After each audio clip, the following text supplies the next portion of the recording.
మన తండ్రి అయిన దేవుని నుండి ప్రభు అయిన యేసు క్రీస్తు నుండి కృపయు సమాధానములు మీకెల్లరకు కలుగునుగాక. ఆమేన్. దయచేసి కూర్చోండి.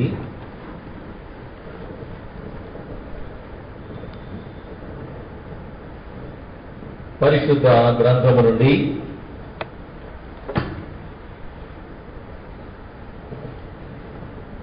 ప్రవక్త అయిన ఇర్మియా వ్రాసిన గ్రంథం 2వ అధ్యాయం 17వ వచనము నుండి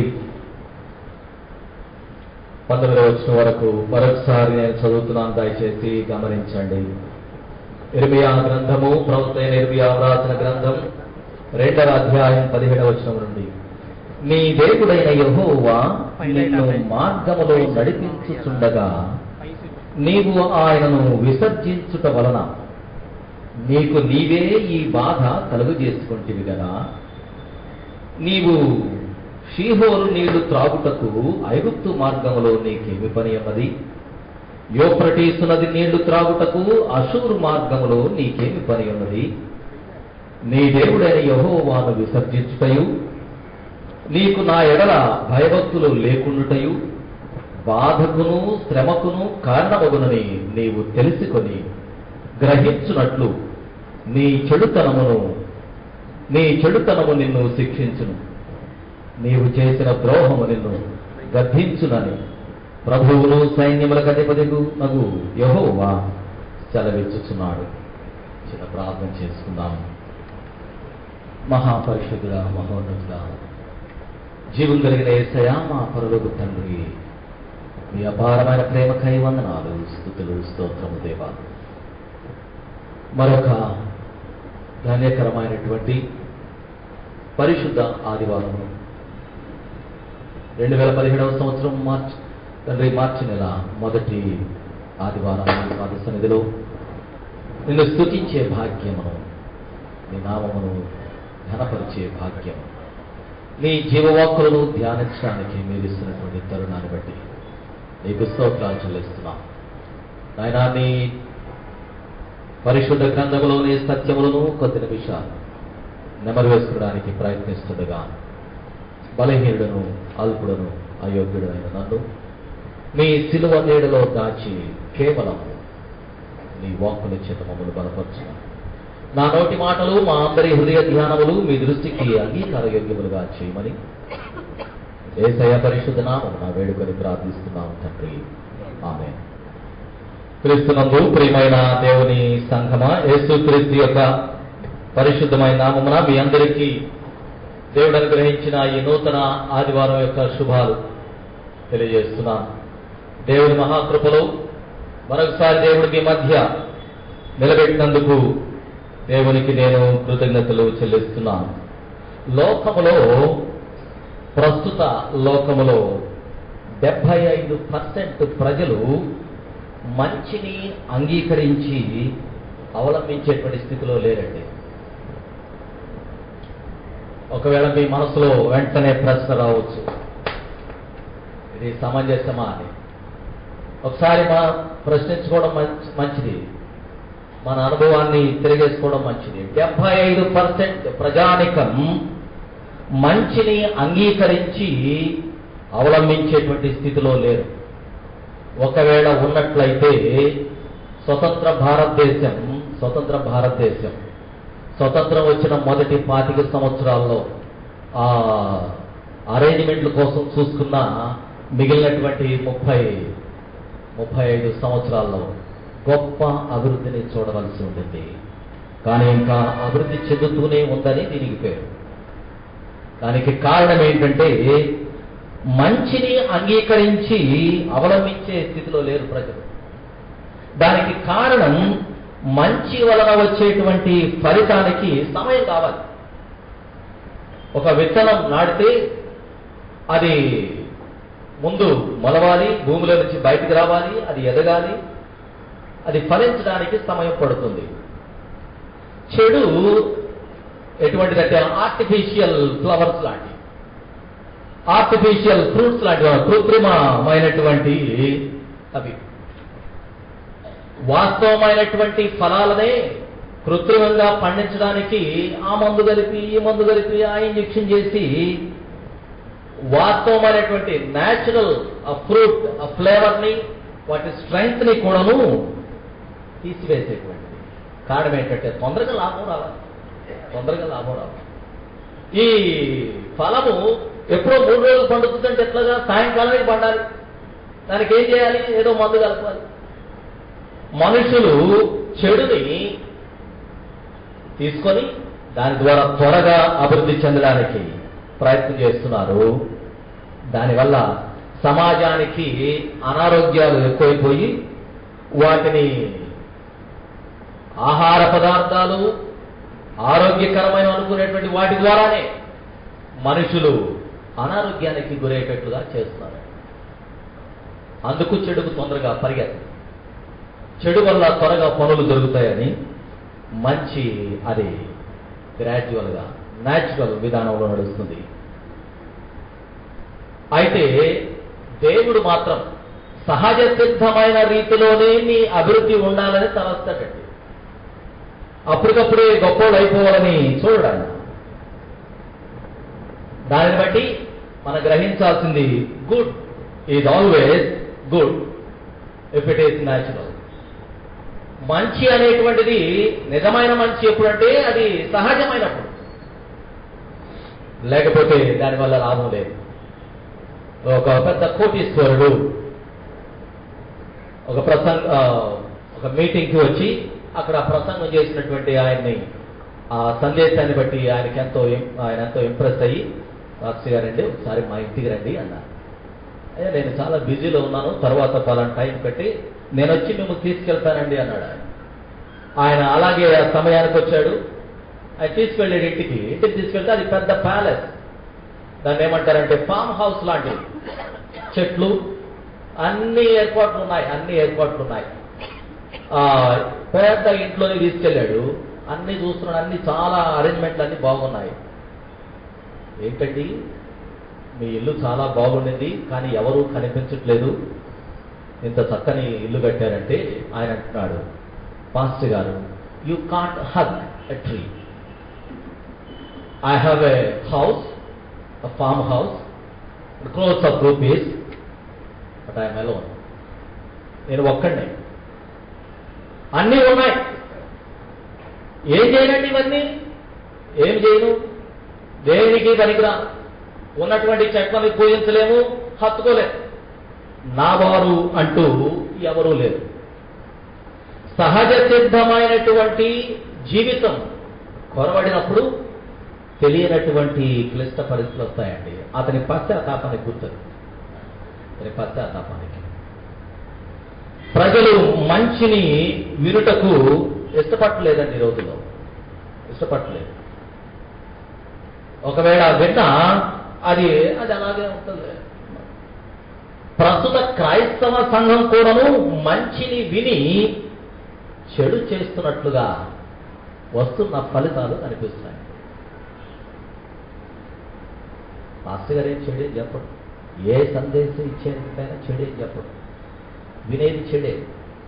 బయట ఫలితాలు మాత్రం అవి మెరుగా వింటున్నారు కానీ వాటిని అవలంబించడంలో దానికి రివర్స్లో పనులు జరుగుతున్నాయి. ప్రతికూలమైనటువంటి పనుల వల్ల ప్రతికూలమైనటువంటి ఫలాలు కనిపిస్తున్నాయి.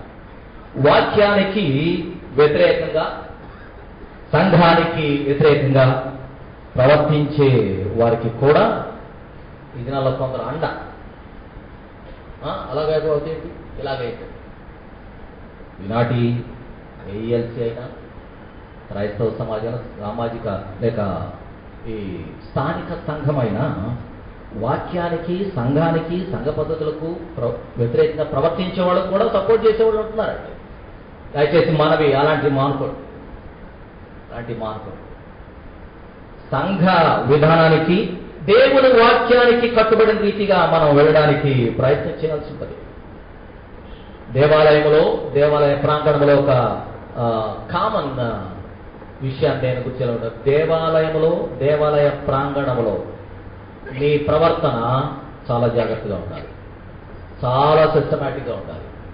చాలా పద్ధతిగా ఉండాలి. ఒకరోజు నేను అనుకోకుండా ఇక్కడ మీటింగ్ జరుగుతుంది, శుక్రవారం. నేను బయట నుంచి వస్తున్నాను, ఇక్కడ పాస్టర్ గారు ప్రసంగం చేస్తున్నారు. మరి వేరే ప్రోగ్రాంకి వెళ్ళి వస్తున్నాను. కొంతమంది అడిగిరి కూర్చున్నారండి బయట అడిగిరి కూర్చున్నారు.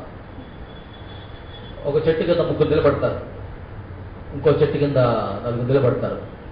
ఏదో వీడు చాలా బిజీ. ఎక్కడ బిజీ? నీ బిజీ అంతా ఊరు అవతలే, లేకపోతే చర్చి కాంపౌండ్ అవుతుందా? దేవాలయంలోనూ దేవాలయ ప్రాంగణంలో ఉన్నారంటే ఇన్ అదర్ వర్డ్స్ దాన్ని ఏం చెప్పాలంటే పాస్టర్ గారి యొక్క కంట్రోల్లో ఉన్నారని అర్థం.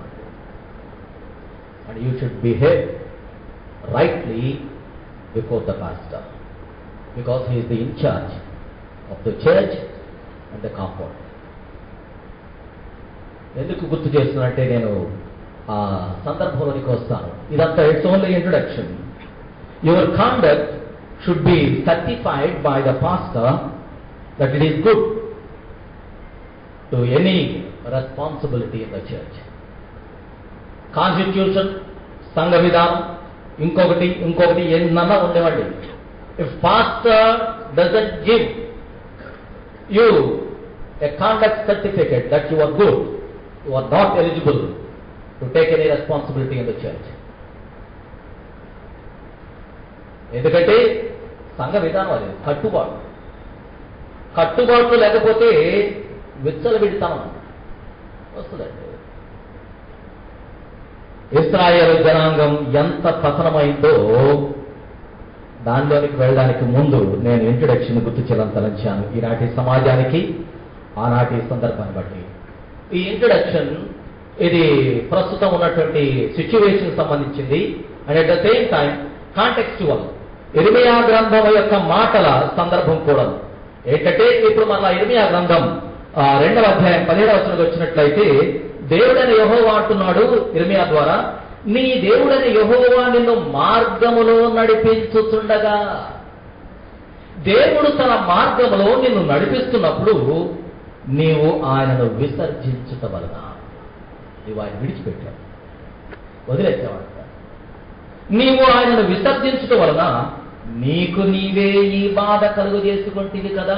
ఎవరు చేశారు నీకు బాధ? ఎవరు కలుగు చేశారు నీకు బాధ అంటే నీకు నీవే తెచ్చుకున్నావు అంటున్నాడు. ఆ మాటలు నిదానంగా చదివితే వాటి వివరణ ఒక్కొక్క భాగం తెలుస్తుంది అన్నమాట. అందువల్ల నీవు ఆయన్ని విసర్జించడం వలన ఒక మైనస్ పాయింట్. దానివల్ల వచ్చింది ఏంటంటే పర్యవసానం, నీకు నీవే ఈ బాధను కలుగు చేసుకుంటేవి కదా. 19వ వచనంలో నీ దేవుడైన యెహోవాను విసర్జించుటయు, అది 2వ మైనస్ పాయింట్. అలాగే మళ్ళీ రిపీట్ చేస్తున్నాడు ఆయన, నీ దేవుడైన యెహోవాను విసర్జించావు. ఎవరిని విసర్జించావు? దేవుణ్ణే విసర్జించావు. నీకు నీకు బ్రతికి ఎక్కడ? 3వ మైనస్ పాయింట్, నీవు నా ఎడల భయభక్తులు లేకుండాటయు. 3rd మైనస్ పాయింట్, నీకు భయం లేదు, భక్తి లేదు. దేవుడంటే దైవికమైన భయము భక్తి లేకుండా నీకు అభివృద్ధి ఆశీర్వాదం ఎక్కడది? లేదు అంటాడు. దాని తర్వాత బాధకును శ్రమకును కారణమగునని. బాధకు శ్రమకు కారణం ఏంటంటే నువ్వు భయభక్తులు విడిచిపెట్టావు. నీవు తెలుసుకునేటట్లుగా గ్రహించేటట్లు నీ చెడుతనము నిన్ను శిక్షించును. ఎవరో కాదు, నీ చెడుతనము నిన్ను శిక్షించును అంటున్నాడు. ఆ తర్వాత నీవు చేసిన ద్రోహము నిన్ను గద్దించును. మొత్తం ఆ మైనస్ పాయింట్ గా చూస్తే ఒక 5 విషయాలు. నీవు ఆయన విసర్జించడం వలన, నీ దేవుడని యెహోవాను విసర్జించుటయు, నీవు నా ఎడల భయభక్తులు లేకుండాటయు, నీ చెడుతనము నిన్ను శిక్షించును, నీవు చేసిన ద్రోహము నిన్ను గద్దించును. ఇది సందేశం ఇర్మియా ద్వారా ఈనాటి లేఖన భాగం. ఈ మాటలు చెప్పడానికి కారణం ఏంటంటే, ఇర్మియా గ్రంథం 2వ అధ్యాయం మొదటి వచనాలకు వెళ్ళినట్లయితే 2వ అధ్యాయం మొదటి వచనాల్లో 4, 5 వచనం చదువుతాను. యాకోబు ఇంటి వారలారా, ఇశ్రాయేలు ఇంటి వారలారా, మీరందరూ యెహోవా వాక్కు వినండి. యెహోవా ఇలాగో సెలవిస్తున్నాడు, ఏమనంటే, నా యందు ఏ దుర్నీతి చూచి మీ పితరులు వ్యర్థమైన దానిని అనుసరించి తాము వ్యర్థులగునట్లు నా యుద్ధ నుండి దూరంగా తొలగిపోయారు.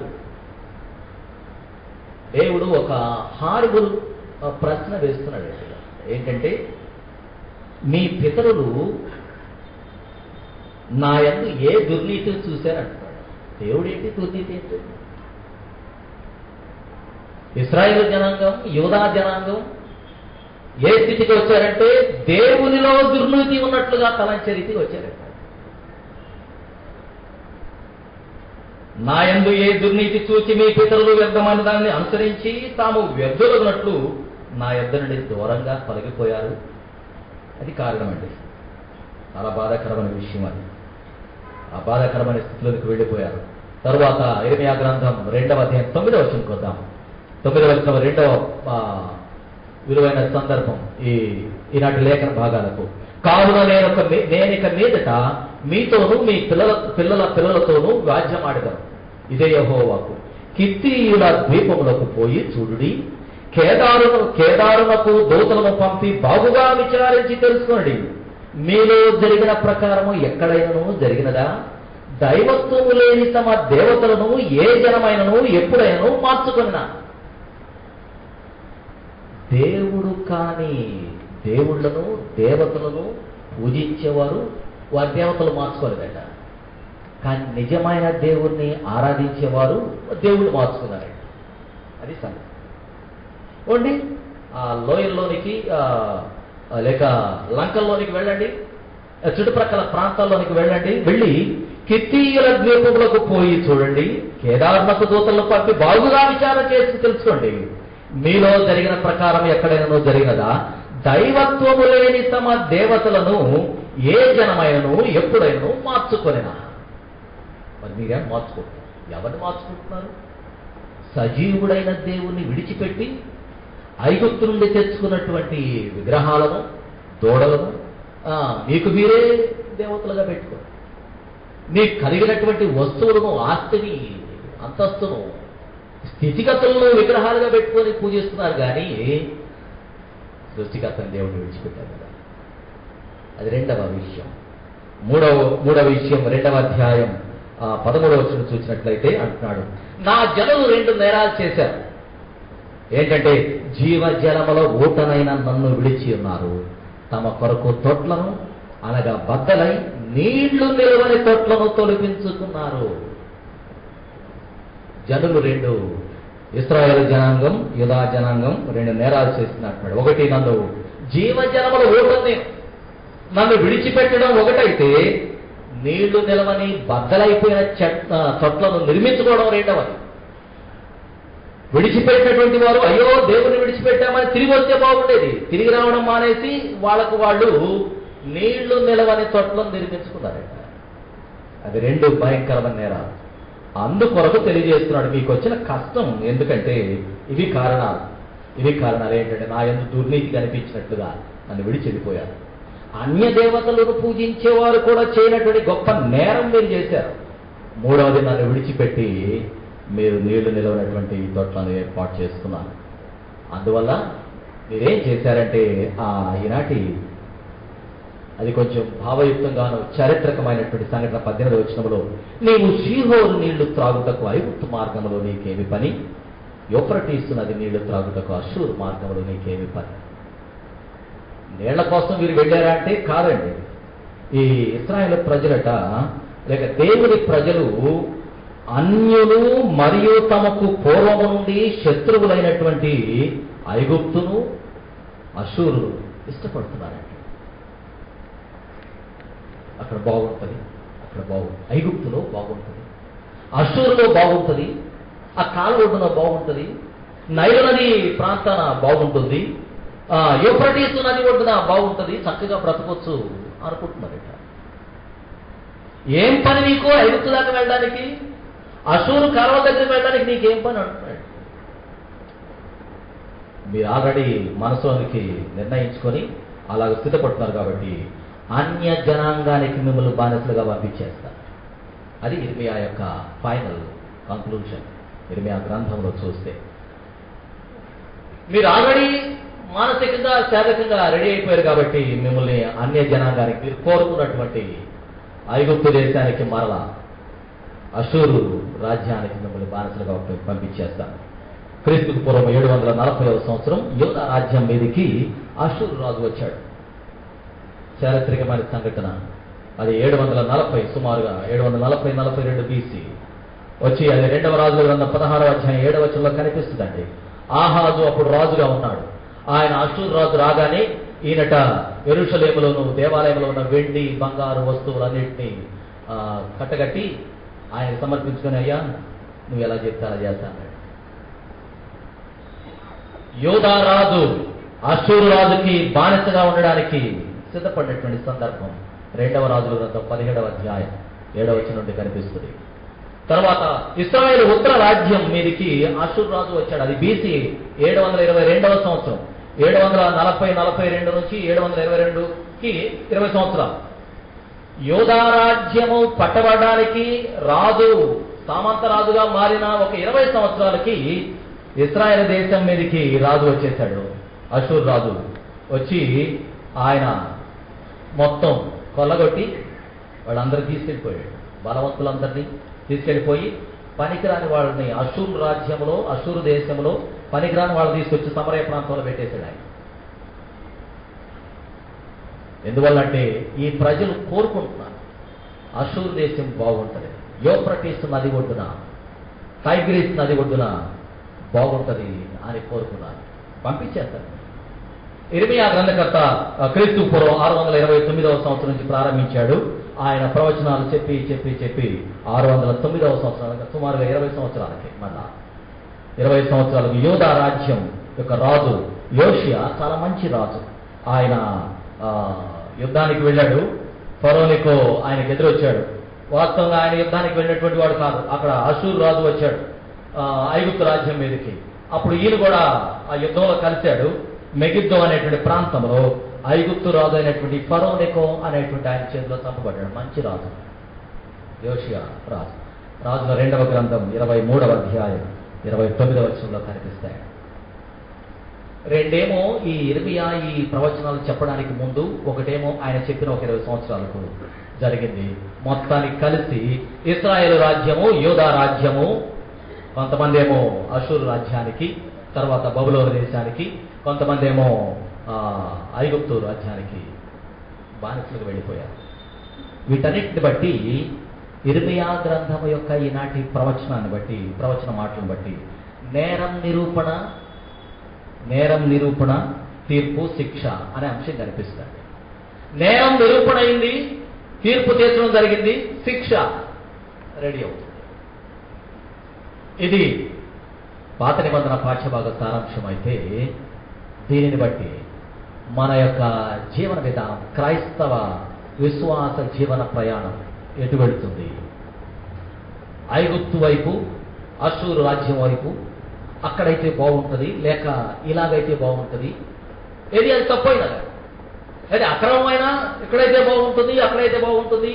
సజీవులైన దేవుని విడిచిపెట్టి ఇలాగెలా జరుగుతుందండి, అది జరగదండి, కాబట్టి ఈ వంకర మార్గంలోనికి వెళ్ళాలి అనుకుంటే తీసి పక్కన వేస్తుంది. అక్కడ బాగుంటాడు. ఎక్కడికి?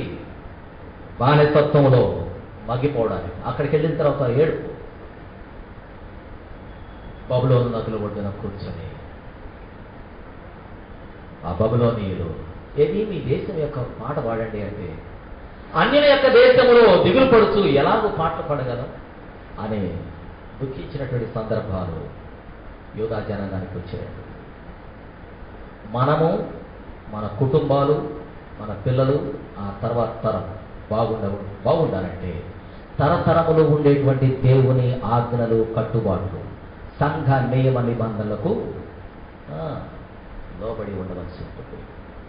లేనట్లయితే ఏ చరిత్ర అయినా ఏ కాలమైనా కాలానుగుణంగా డిటీరియేషన్ వచ్చేస్తుంది. పతన స్థితికి తప్ప అభివృద్ధికి లేదు.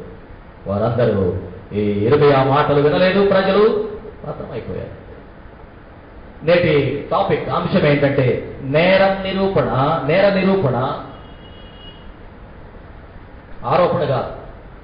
ఆరోపణ అంటే అవునో కాదో తెలియదు, దానికి 6 ఏళ్ళు 7 ఏళ్ళు పడుతుంది దాన్ని ఫైనల్ చేయడానికి. అది కాదండి ఆరోపణ కాదు, ఇక్కడ నిరూపణ అయిపోయింది. ఇక శిక్ష, తీర్పు వచ్చేసింది, శిక్ష. ఆ శిక్ష ప్రజలకు రాబోతుందని ఇర్మియా చెప్పిన 20 సంవత్సరాలు మొత్తం కొల్లగొట్టబడి ఆ తర్వాత ఇంకొక 20 సంవత్సరాలు అసలు ఎవరు లేకుండా మారిపోయినటువంటి స్థితి వచ్చేసింది. రెండవ లేఖన భాగం పత్రిక పాఠ్య భాగానికి వస్తున్నాను. అక్కడ మనకు కనిపించేటువంటిది ఏశావు. ఇస్సాకు యొక్క పెద్ద కుమారుడైన ఏశావును గురించి తెలియజేస్తూ, ఏశావు వంటి భ్రష్టుడు మీలో లేకుండా చూసుకోండి. చేదైన వేరు ఏదైనా మొలిచి మిమ్మల్ని పతనం చేస్తుందేమో, అలా కాకుండా చూసుకోండి అని రాసేదండి. 16వ వచనం ప్రకారం, హెబ్రీ పత్రిక 12వ అధ్యాయం 16వ వచనం, ఒక పూట కూటి కొరకు తన జ్యేష్ఠత్వపు హక్కును అమ్మివేసిన ఏశావు వంటి భ్రష్టుడైనను వ్యభిచారి అయినను ఉండేమో అని జాగ్రత్తగా చూసుకోండి. ఈ మాటల్లో కూడానండి, ఈ ఏశావు నేరం చేసి భ్రష్టుడు అని నిరూపణ అయిపోయింది. నిరూపణ అయినట్టుగా తీర్పు తీర్చారు. ఎవరంటే ఒక రీతిగా తెలియకుండా తన తండ్రి, తెలిసి తన తల్లి తీర్పు తీర్చేశారు. ఈ మా కుమారుడైన పెద్ద కుమార్తె మేము విసిగిపోయాం, అందువల్ల అయా యాకోబు నువ్వు వెళ్ళి నీ నాన్నగారు ఇచ్చేటువంటి ఆశీర్వాదం పొందు అని పంపిస్తున్నారు. ఎందుకంటే ఏశావు యొక్క జీవితం ఆల్రెడీ అప్పటికి నిరూపణ అయిపోయింది. ఇతను నిందితుడు అని. శిక్ష కూడాను తన తండ్రి నోటికి రాకపోయినా నీ తమ్ముడికి దాసుడు అవుతామని శపించాడు. శిక్ష కూడా వచ్చేసింది. ఏశావులో కూడాను నేరం నిరూపణ అయింది, తీర్పు తీర్చబడింది, శిక్ష వచ్చేసింది. ఆ శిక్ష ఏంటో చిన్న క్లుప్తంగా 2 మాటలు తెలియజేస్తాను. సమాజం బయట ఉన్నటువంటి వారు కూడా బాగా గమనించాలి. తల్లిదండ్రుల యొక్క అంగీకారం లేకుండా అన్య స్త్రీల వివాహం చేసుకున్నాడంటండి ఏశావు. అది మొదటి మైనస్ పాయింట్.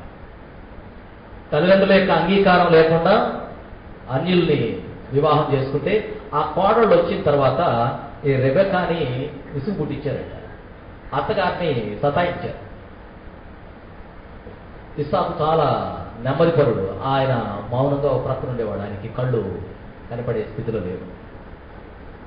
ఈ విసిగిపోయి నాకు విసుగు పుట్టించినటువంటి భార్యలు కలిగినటువంటి ఈ కుమారుడు, మాకు చెప్ప పెట్టకుండా చేసేసినటువంటి ఈ కుమారుడు తన తండ్రి చేత నిత్యమైన ఆశీర్వాదాలు పొందితే చాలా డేంజర్ అని రెబెకా ఏం చేసిందంటే యాకోబుని రెడీ చేసింది. నీ తండ్రి ఆశీర్వాదించడానికి రెడీ అవుతున్నాడు, దేవుడు సిద్ధపడు. అది సంగతి. మోసం చేసింది రెబెకా అనుకోవచ్చు. అక్కడ కనిపించేటువంటిది దేవుని ప్రణాళిక నెరవేరడానికి. ఏశావు మంచివాడై ఉంటే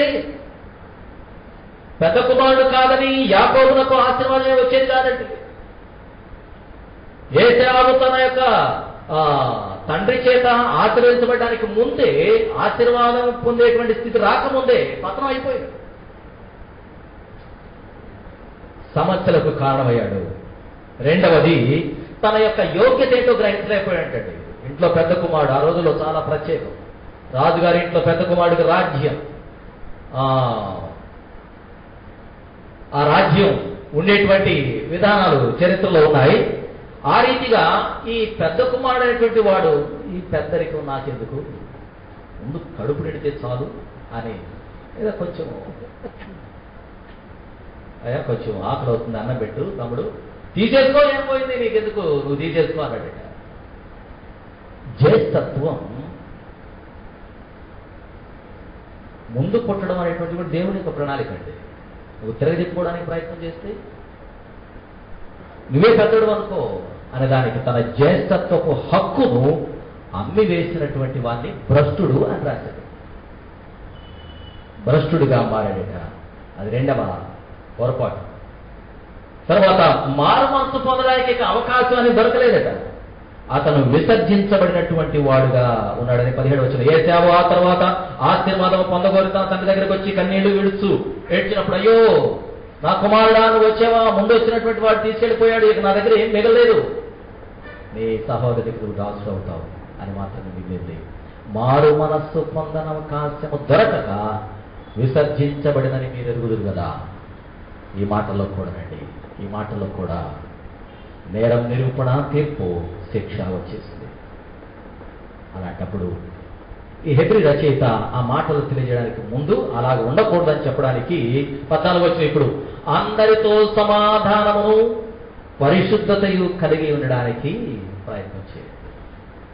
ఏశావు వలె భ్రష్టులు కాకుండా, ఇశ్రాయేలు జనాంగం యూదా జనాంగం వలె పతనమయ్యేటువంటి రీతిగా అన్య దేశాలు అన్ని దేవతల వైపు చూడకుండా సమాధానమును పరిశుద్ధతను కలిగి ఉండడానికి ప్రయత్నం చేయండి. ప్రతిరోజు దిద్దుకోవడానికి ప్రయత్నం చేయండి. ఒక మంచి స్టేట్మెంట్ ఇచ్చేయండి అక్కడ. తర్వాత పరిశుద్ధత లేకుండా ఎవడు ప్రభువును చూడలేదు. పరిశుద్ధత లేకుండా ఎవడు ప్రభువును చూడలేదు. బైబిల్లో కూడా చూడండి, దేవుడు ఎదురు వచ్చి కనపడ్డాడు. పరిశుద్ధత ఉన్నటువంటి వాళ్ళకి ఆయన వచ్చి నిలబడే కనపడ్డాడు. దేవుని వాక్యములోనే నీవు దేవుడు చూడాలి. ఎప్పుడంటే పరిశుద్ధత కలిగి లేఖనాన్ని పరిశీలన చేసినప్పుడు దేవుడు ప్రత్యక్షమవుతాడు. ఆయన నీ ముందు వచ్చి ప్రత్యక్షం కాదు, దేవుడు తన వాక్యములో ప్రత్యక్ష అవుతాడు. అందరితో సమాధానం పరిశుద్ధత కలిగి ఉండడానికి ప్రయత్నం చేయాలి. ఆ తరువాత ఇంకో మాట్లాడిందండి, దేవుని కృపను ఆ 15వ వచనంలో మీలో ఎవడైనను దేవుని కృపను పొందకుండా తప్పిపోవునేమో అని, చేదైన వేరు ఏదైనా మొలిచి కలవరపరచడం వలన అనేకులు అపవిత్రులైపోదురేమో అని నేను కొంచెం బాధపడుతున్నట్లు మీరు ఇలా ఈ రీతిగా జాగ్రత్తగా ఉండండి. అప్పుడు ఎగ్జాంపుల్ చెప్పాడు యేశావు యొక్క జీవితం. మనందరం దేవుని కృపకు యోగ్యులుగా పరిశుద్ధతలో కొనసాగేటువంటి వారు, పరిశుద్ధత కోసం ప్రయత్నం చేసేవారు, సమాధానకరమైన జీవితంలో కొనసాగేటువంటి వారిగా ఉండడానికి ప్రయత్నం చేయాలి. ఈ పత్రిక లేఖన భాగం యొక్క సారాంశాన్ని ఒక దైవజనుడు 2 మాటలు వాటిని చూస్తూ, కొన్నిసార్లు మన అవిధేయత క్రియల వలన వచ్చేటువంటి ఫలమట జీవితకాలం అంతా అనుభవించాల్సి వస్తుంది. దేవునికి లేక తల్లిదండ్రులకు చట్టానికి వ్యతిరేకంగా మనం చేసేటువంటి క్రియలు అవిధేయత ఫలం జీవితకాలమంతా దాని పర్యవసానం అనుభవించినట్లుగా చేస్తున్నట్టు యేశావు యొక్క బ్రతుకు. ఎందుకంటే లైఫ్ లాంగ్ పతన స్థితిని కోరుకోవడం, దేవునికి విధేయత చూపి శిరస్సు వంచి వాక్యానికి అంగీకారంగా కొనసాగుతాం మన వంతైతే పెద్ద అల కూడా అలా పైకి వెళ్ళిపోతుంది. శిరస్సు వంచడం తెలుసుకోవాలి, వాక్యానికి విధేయత చూపడం తెలుసుకోవాలి, సంఘ కట్టుబాటుకు విధేయత చూపడం తెలుసుకోవాలి. అలా ఎత్తితే అలా ఏం చేస్తుందంటే పడేస్తుంది. అదే మొదటి విషయం. రెండవది ఒక apostasy is a failure to obtain the grace of God అని రాస్తాడు. ఈ అపోస్టసీ అనేటువంటిది భ్రష్టత్వానికి సంబంధం. యేశావు యొక్క స్వభావం ఏంటంటే నియమాలను విస్మరించడం. అపోస్టసీ అంటే నియమాలను విస్మరించడం.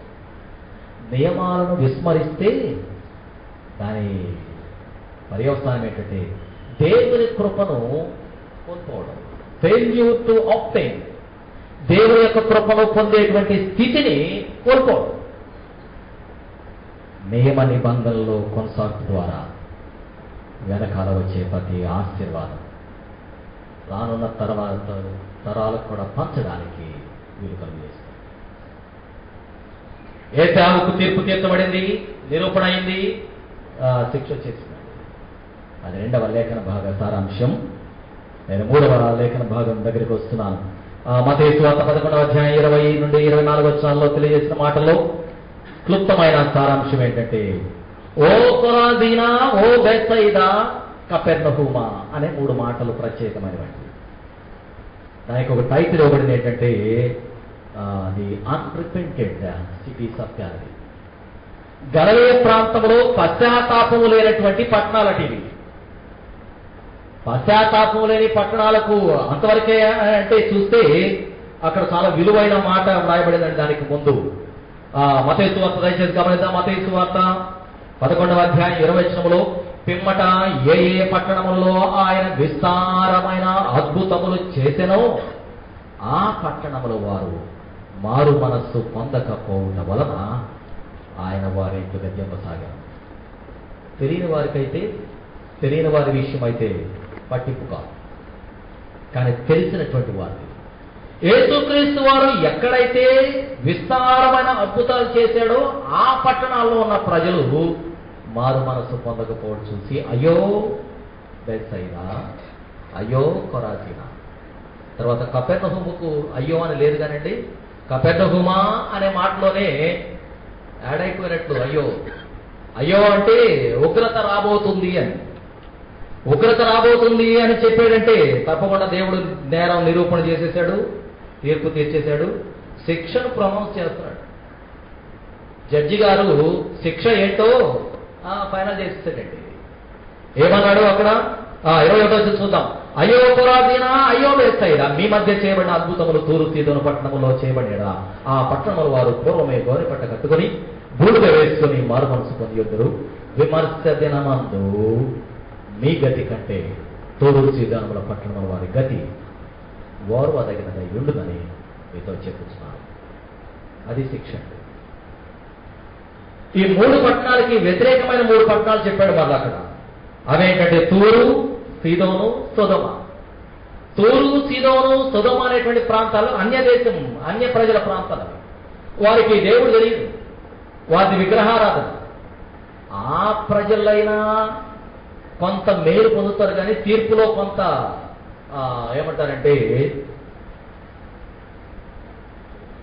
వెసులుబాటు. తీర్పు దినాన సొదొమ, తూరు, సీదోను ప్రాంతాలకైనా వెసులుబాటు ఉంటుంది, కానీ మీకు మాత్రం ఉందని చెప్పాడు.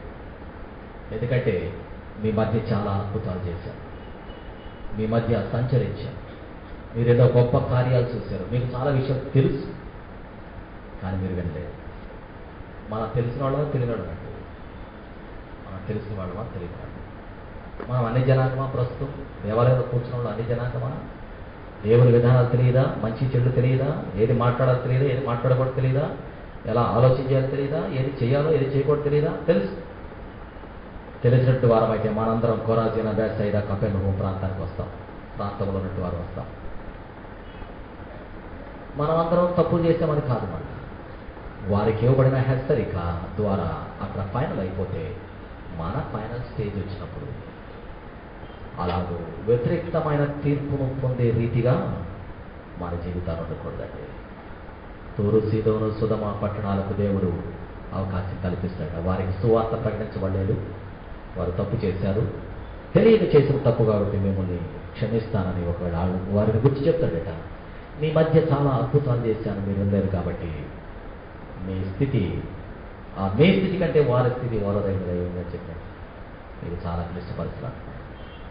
మానవుని యొక్క ఈనాటి సమాజం క్రొత్త నిబంధన కాలంలో క్రీస్తు శిలువ మీద చనిపోయిన నాటి నుండి ఇది నాలో గుర్తు చేసేటంటే మీ నేర నిరూపణ, మీకు రావాల్సిన తీర్పు, మీకు రావాల్సిన శిక్ష అంతా నేను భుజాన్ని వేసుకున్నాను కదా, అంతా నేను శిలువ మీద మోసాను కదా.